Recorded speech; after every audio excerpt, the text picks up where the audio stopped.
Great Lakes Prepping here. I decided to make a little bit of an unscheduled video to just talk and rant a little bit about what's going on in the world right now, especially our country. Um, this isn't a political video so much as I'll call it a pandemic related video. Um, there's still a pandemic. There's still going to be a pandemic for a while. Whether or not you personally believe the virus is something to worry about doesn't change the fact that the country and the world is in turmoil. So this is a video about that from the perspective of a prepper. We prepare for things that are likely and unlikely. And right now, I think that there's a lot to prepare for that is pretty likely because we've seen it very recently. I know that the beginning of this year seems like a long time ago, but it really isn't. And we're just not even remotely out of the woods yet. I know it seems like maybe a lot has gotten back to normal. Your favorite restaurant is open. TV morning shows are back broadcasting from the studio. You're back to work. That's all great. But it doesn't mean things are okay. Just look at the numbers. People are getting sick and dying in numbers that are pretty much in line with the numbers from the real beginning of this whole thing. We're entering what they're calling the second wave, and I think that in a lot of ways it's going to be worse than the first wave. The good news is that the medical science world knows a lot more about COVID-19 than they did then. There's a lot of treatments that they're working on. There's a lot of treatments that they figured out don't work. There was a mad rush to get more medical supplies, more ventilators, more everything, PPE. There's not shortages like that in the medical world like there were. That's the good news. What I think is the bad news is that when this whole thing first started, the country basically shut down, and people were more or less willing and able to go along with it because it was very new and scary, and we all kind of, I'll say, except for some outlying maybe people or groups or things, we mostly kind of banded together in that sense and did what we could, stayed home, social distancing, all that stuff. Then everyone kind of had to start wearing masks, and I'd say that most people are doing that. Of course, there's a lot of people that aren't. I assume that most of the people watching this are at least to some degree preppers. So whether or not you like it, whether or not you think it's against your political ideologies, I'd like to think that most of us are wearing the masks because it's good preparedness. But again, I'm not trying to make this a political video. I really try to avoid getting into politics. I know it's hard with a lot of things, but in my defense, politics find a way to infest and infiltrate their way into things that really probably shouldn't be political. Anyway,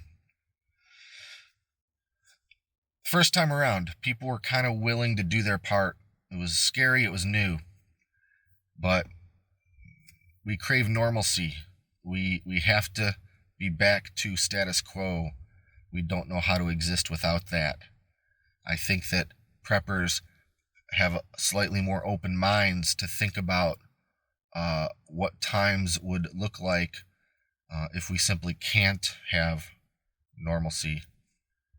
And that's the good news for us. But with the second wave, we're not going to just shut down again. We had our taste of normalcy back as a society, and it's become hugely political, and it's just not going to happen again. I don't think any of our government leaders would consider it realistic politically, economically, to do again what we did back in March. So that means we're not going to just shut everything down, stay inside, and in a big way reduce the virus from spreading. People are going to be out there going about their lives, going to stores, going to work, mostly going everywhere that they ever used to. And that's, of course, causing this thing to spread like wildfire again. People are kind of back into a almost state of complacency, going about their lives out in the world. And in the meantime, the actual problem is as bad as it's ever been.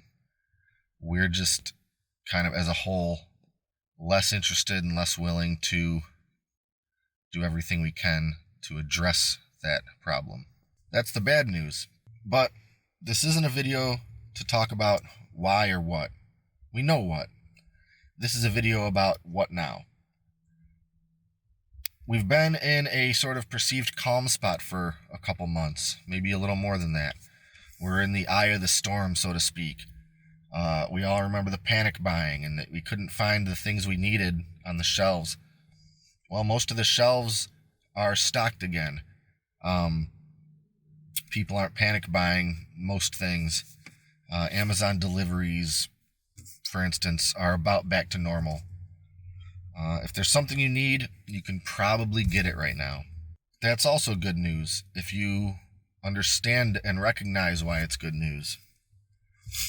That means you can get what you need. I know that earlier this year, as soon as people could find something, they would buy up as much of it as they could. They would go from store to store trying to find those paper towels or the toilet paper or whatever. At all the stores around here that I go to, they're not putting limits on things like meat, paper products, any of that stuff, cleaning supplies. It's pretty much whatever they have, you can grab up. And of course, there's tons of hand sanitizer out there now, lots of masks of every sort.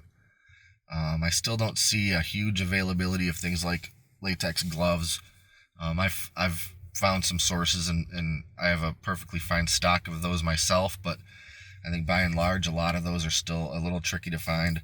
But that's not going to last, in my opinion. There's going to be another rush.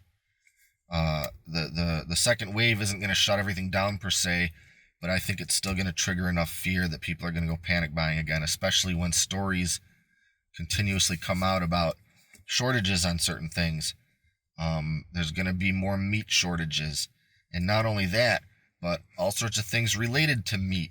I'll give you one example. I was reading something that completely expects there to be a massive shortage on packaging materials for meat, styrofoam inserts, things like that, just packaging.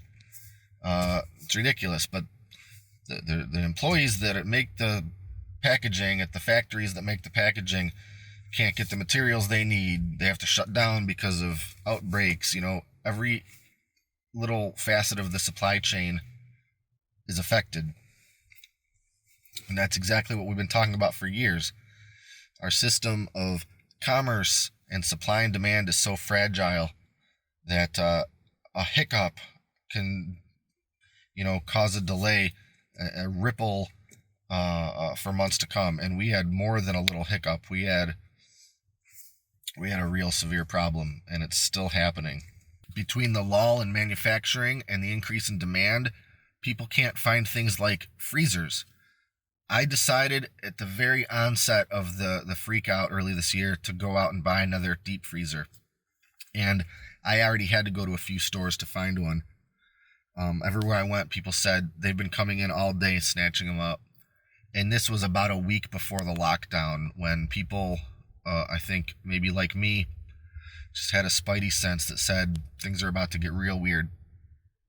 But it's still almost impossible to find a deep freezer. A lot of other appliances, just a regular fridge or washer and dryer, the manufacturing is slowed.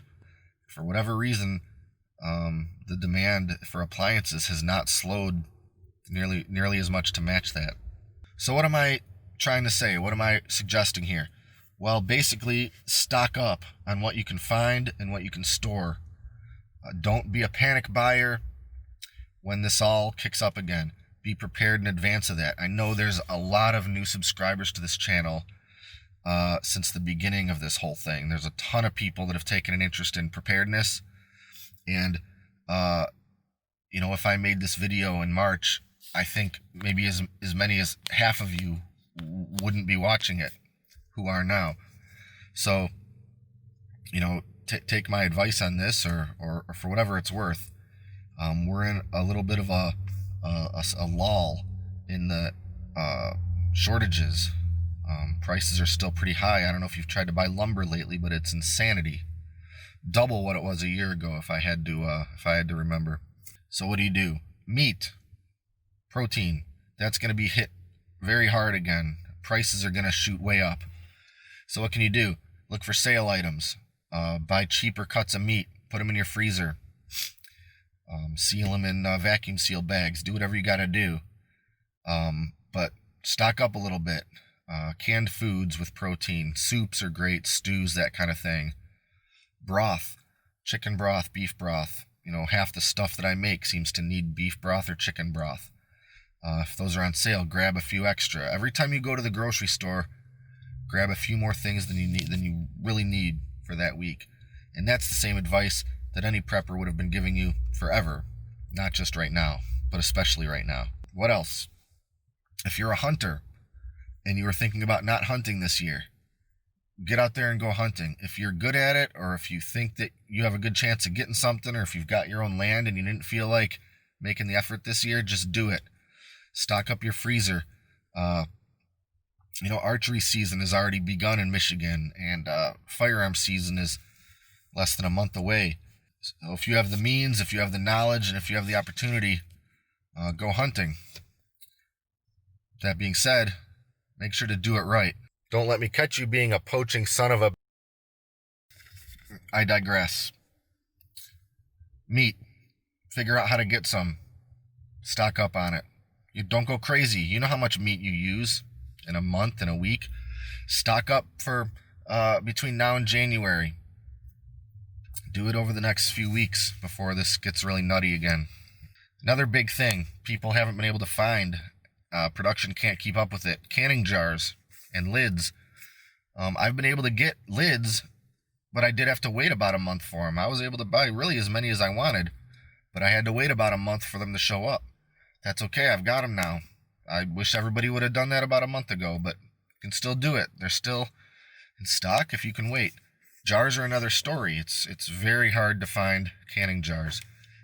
People are going to thrift stores and estate sales and digging through grandma's basement. That's great. If the jars are in good shape, they've never been cracked, they'll last forever. Clean them real well. Use them. They're the same jars they've ever been. They change the sort of the shape of them sometimes. They change what kind of crap that they emboss on the glass. But as long as that lid and ring are still the exact same, they're great. They're fine. Use them. My mom dug up a couple boxes of old jars from her basement about a month ago and brought them over. The last thing I want to talk about and touch on is Christmas. This is going to be a weird Christmas. It's going to be a weird Thanksgiving. They're already recommending people don't get together for big holiday meals, and it's unfortunately sound advice. But I'm more talking about Christmas, the time of year where people spend a ton of money on stuff that nobody needs, with money they generally don't even have to spare. This year, I want to challenge everyone to cut down or completely cut out the frivolous Christmas spending.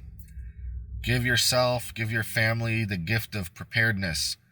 Buy yourself a little bit more peace of mind. I know it's not exciting, it's not fun. Well, it is to me, but maybe not normal people. Make sure that you stock up that freezer. Make sure your pantry's stocked up. If you do want to exchange gifts, go practical. Give your brother a box of canning jars that you found at a Goodwill, or some meat. Who doesn't like meat? I'm gonna go on about the meat. Big sack of white rice from Costco. What a great gift. Who doesn't like that? Okay, most people probably don't like that as a Christmas gift, but we're talking about pragmatism right now. We're in for some real weird times. I mean, we've had some real weird times, but did anybody really go hungry? Did anyone struggle real bad? You could drive to 10 different stores and end up finding what you needed, but I don't know if that's even going to be the case by the end of the year. I hope it is. I hope we don't have any kind of problems like that. I hope everyone can find what they need. I know prices are going to go up. They already are. But I just can't help, again, as a prepper, worry about when things will not be available. And I absolutely refuse to be one of those people fighting through crowds of people at a store trying to panic buy because I wasn't prepared. That's one of the driving forces behind everything I do. I will not be one of a million just lemmings in a sea of humanity fighting and scrambling and clawing for a roll of toilet paper. I'm not going to be that guy, and I never have been. And I think that all of you newer people that have subscribed to this channel realize that maybe you don't ever want to be that person again either. So, Christmas time. You know what? I know it sucks, but treat your finances and your resources and your time and your energy as if there's a global catastrophe going on, because there is. So while you can, while you're able to, while you have the opportunity to do so, and while everybody else isn't fighting to do the same, stock up a little bit more. I'm not talking about hoarding. I'm not talking about panic buying. I'm talking about stocking up and being prepared. I challenge everyone out there to have a talk with your spouse, your loved ones, your family members, and just put it out there on the table. Maybe everybody agrees, let's not buy each other a bunch of pointless crap this Christmas. In fact, most of the people in my family and I have already had very similar discussions. We'll get together for some meals if we can do so. We're not buying each other a bunch of pointless crap. Everybody's got plenty of stuff to worry about. Lots of things that money could be spent on, and money's tighter right now anyway, and it doesn't go as far because everything's more expensive. Buy the kids a couple of toys. You don't have to go crazy. Make them happy. If you've got a super spoiled brat of a kid that's not going to be happy with what you've gotten them, then there's probably more problems than I could possibly address in this video. But I really recommend, for the sake of everyone in your household, you've got to be a little smarter than frivolous this year, and that's just the way it is. So, not a real happy-go-lucky video. I have plenty of other cool videos that show you some great soups and some cooking methods and experiments and things like that, and I'm still going to release those on the normal schedule. I'm just going to wedge this one in here somewhere and bring everyone's weekend down a little bit. But it can't always be fun and games. Sometimes we got to get real, and I'm not the bearer of bad news. I didn't make this happen. I'm just the one sort of bending your ear about it today. So that's all. I'll stop here. I don't want to depress anyone any more than I have to on this nice weekend. So thanks for watching, and until next time, this is Great Lakes Prepping. Actually, you know what? If you made it through all the way to the end of that, I think you deserve a little bit of Lena playing with a squeaky toy to take the edge off.